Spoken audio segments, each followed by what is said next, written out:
নমস্কার, আমি সুমনা। আজকে আপনাদের এমন একটা ফল দেখাবো যেটা আগে কখনো দেখেননি।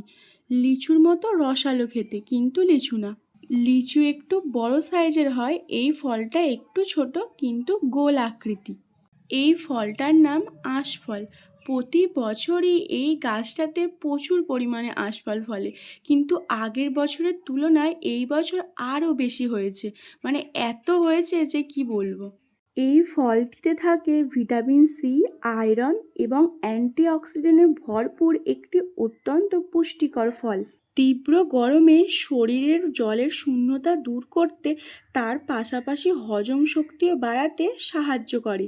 গাছটির উপরের দিকেও প্রচুর পরিমাণে আঁশফল ফলেছে, কিন্তু উপরের আঁশফলগুলো পাড়তে গেলে গাছে উঠতে হবে। নিচের ফলগুলো সহজেই লগা দিয়ে পাড়া যাবে। চলুন তাহলে কয়েকটা ফল লগা দিয়ে পেড়ে নিই। এই যে আমার ভাই একটা ছোট লগা এনেছে, ওটা দিয়েই এখন পাড়া হচ্ছে। এই ফলের খোসাটা ছাড়ালে দেখা যাবে লিচুর মতো সাদা রসালো শাঁস আছে, আর ভিতরে আছে কালো রঙের গোল একটা আঁটি। এই যে অনেকগুলো পেড়ে নিয়েছি, এবার খেয়ে দেখব। আগেও একবার খেয়েছি, এই ফলটা খুবই মিষ্টি খেতে হয়। কেমন লাগলো কমেন্টে জানাবেন। সবাই ভালো থাকবেন, সুস্থ থাকবেন।